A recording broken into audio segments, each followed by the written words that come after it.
Swayam Prabha. Digital India. Educated India.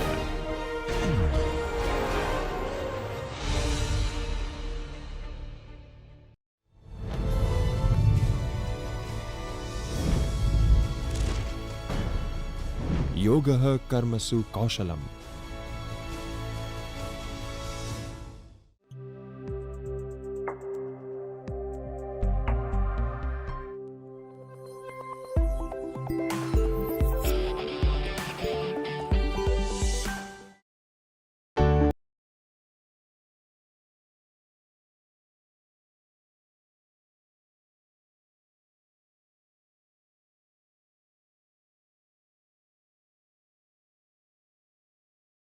Hello students, my name is Ishan Shanolekar and today I will be talking about the theory of distribution.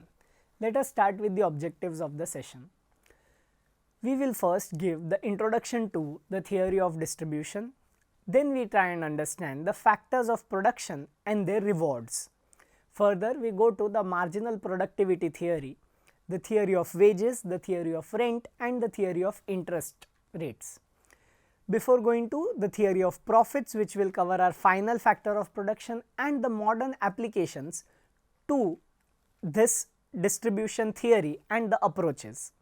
Let us start with the introduction to distribution theory. Distribution theory in economics deals with how the total output or income of an economy is divided among different factors of production. It explains why some people earn wages, others receive rent, some get interest and entrepreneurs earn profit.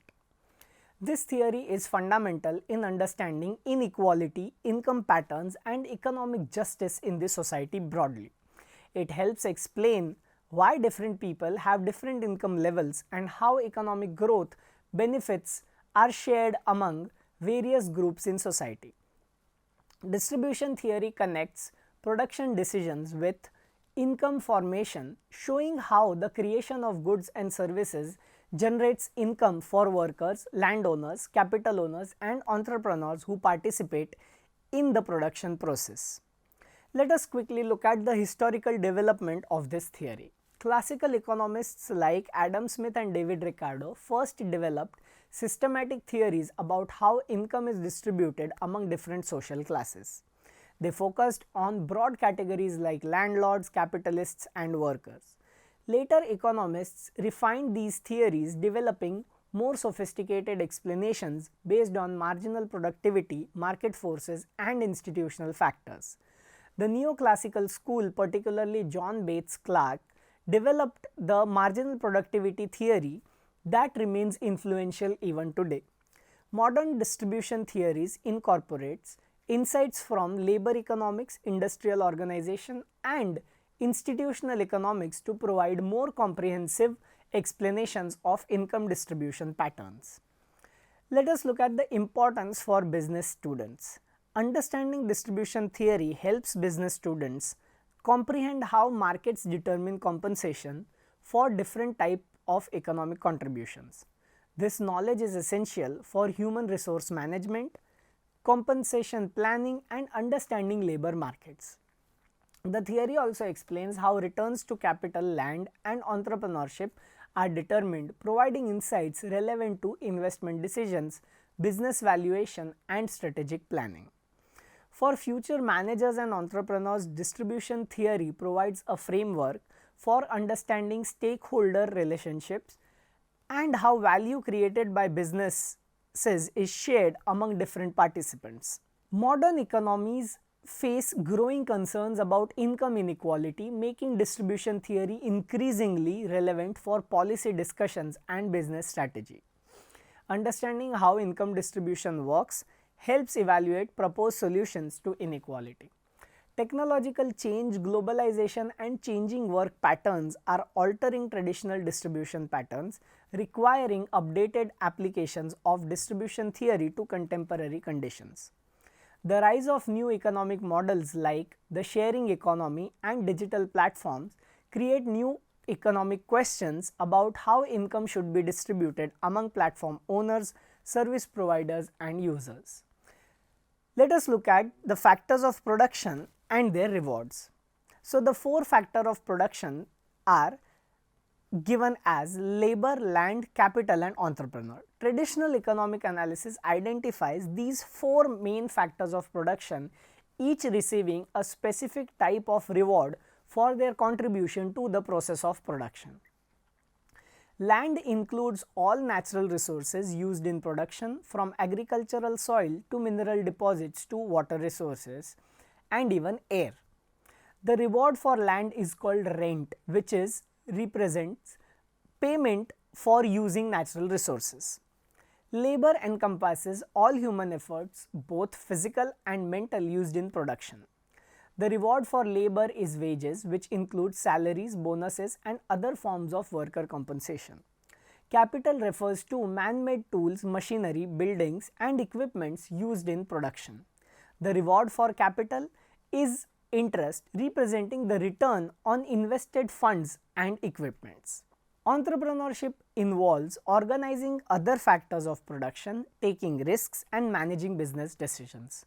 The reward for entrepreneurship is profit, which represents the residual income after paying all the other factors. Let us quickly understand the characteristics of each of these factors.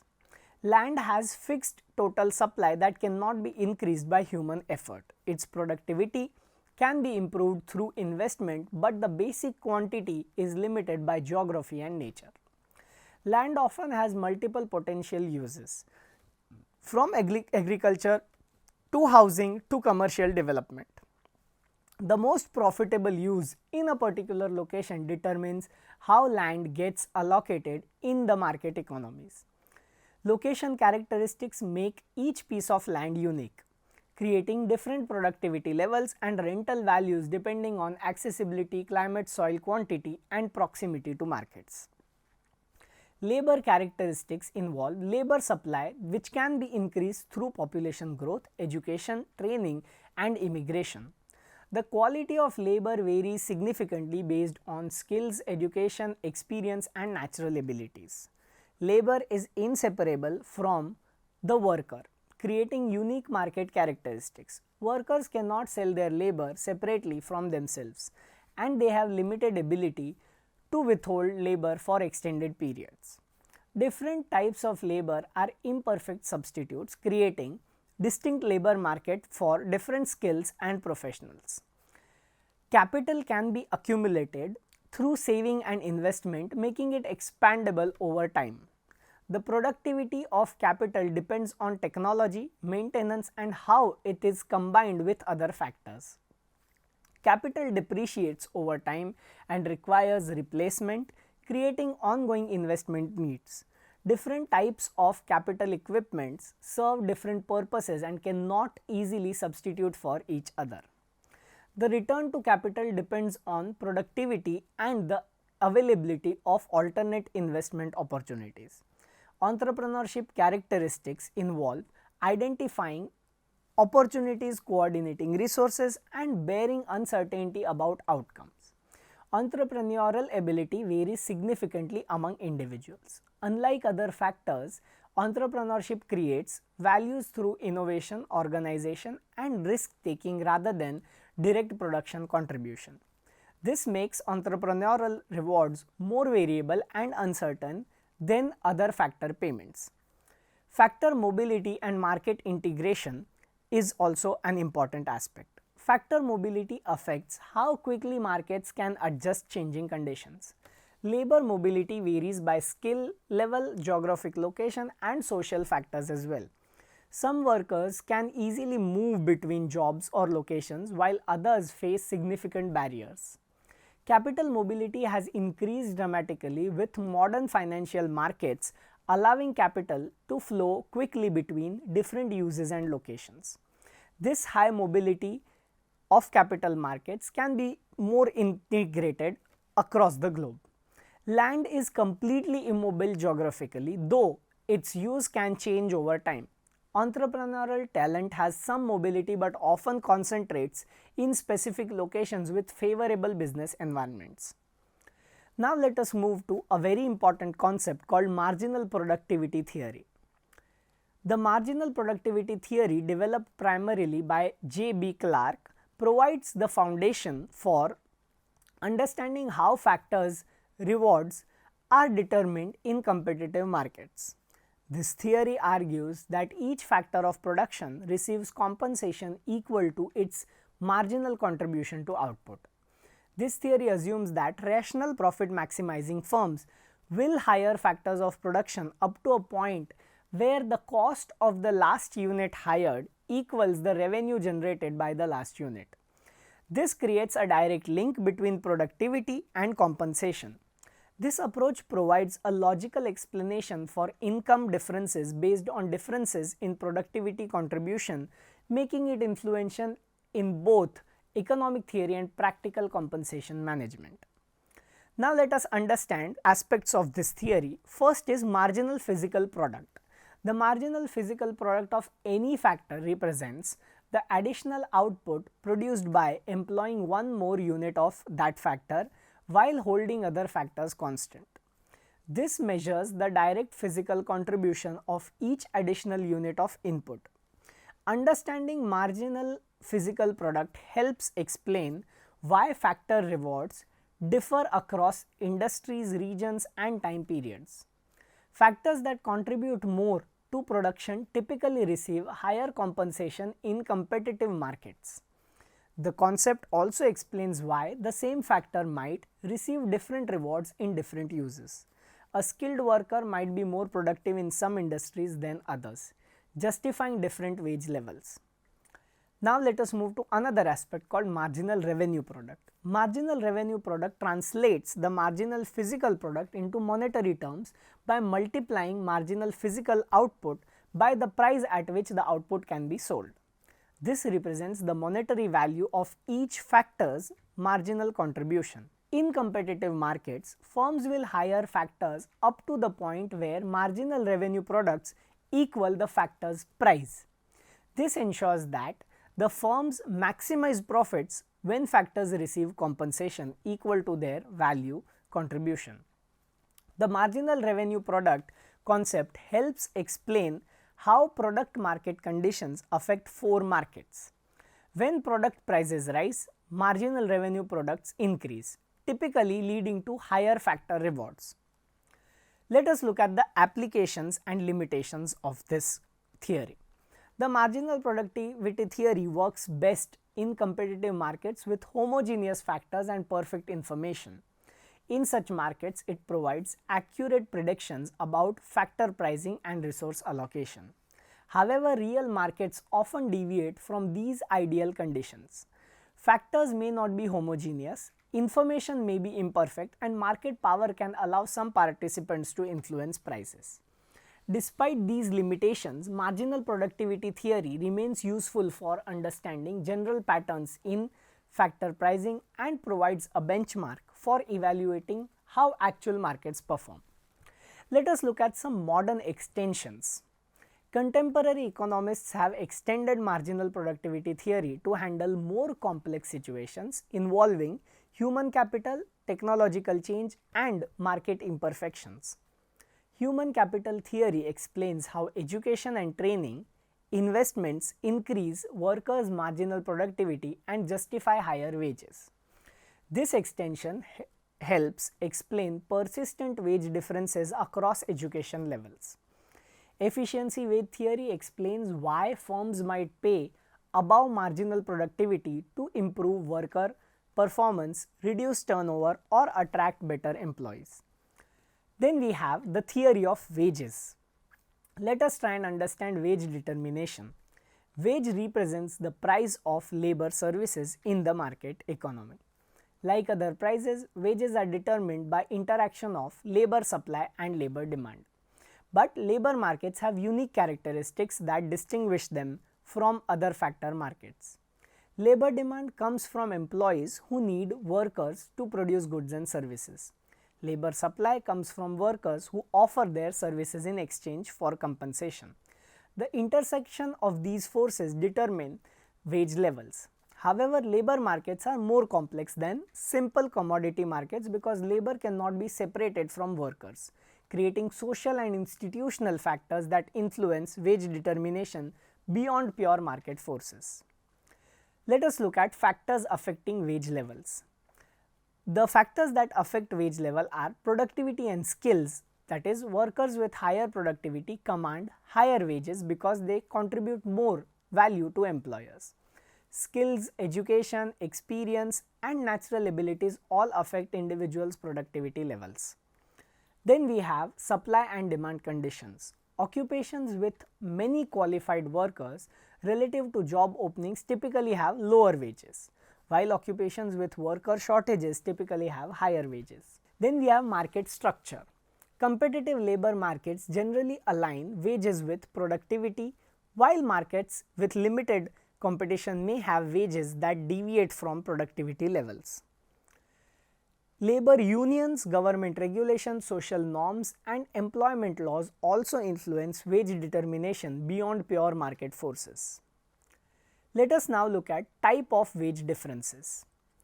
So, compensating differentials arise when some jobs have desirable characteristics like danger, unpleasant working conditions and inconvenient hours.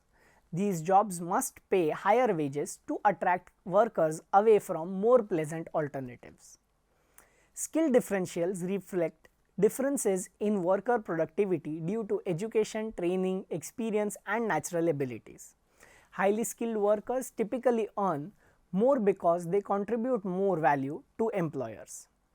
Geographic differentials occur because labor markets are often local and living costs and amenities and employment opportunities vary across location. Industry differentials reflect differences in productivity, profitability and competitive conditions across different industries. Let us now try and understand the labor market imperfections. Real labor markets often deviate from perfect competition due to various imperfections. Information asymmetries mean workers and employers don't always have complete information about job opportunities and worker capabilities. Search costs and mobility factors prevent instant adjustment to market changes. Workers cannot instantly move to new jobs or locations when better opportunities arise, creating temporary wage differences. Monopsony power occurs when employers have market power over workers, typically in locations or industries with few employment alternatives. This can drive wages below the competitive levels. Let us now look at the modern theory of wages. Efficiency wage theory explains why firms might pay above market wages to improve worker performance, reduce turnover and attract better employees. This challenges simple supply and demand explanations of wage determination. Human capital theory emphasizes how investments in education and training increase worker productivity and justify higher wages. Want to conclude the session, then we can say that the theory of distribution explains overall how economy's total output is shared among the four factors of production. We have given the introduction to the theory of marginal productivity, which gives us the idea of the distribution theory, where we understand as to how different factors of production earn their remuneration. We have only covered one factor of production in this particular session and understood how the wages of labor are determined, what are the new concepts that determine the wages of labor, and in current scenario, how different aspects also contribute to determination of wages and not just the demand supply model. In the upcoming session, which will be an extension of this theory of distribution, we are going to look at the determination of remuneration for the other factors of production. We are going to learn how rent is determined, how interest rate is determined and how profits are determined, and also give a brief overview of different theories pertaining to rent, interest rate and profits, which are nothing but remuneration to land, capital and entrepreneur respectively. After the two sessions, particularly students from business administration will be able to understand the dynamics of wage distribution and the determination of wages for these economic factors of production. Thank you so much, and I hope you understood the session.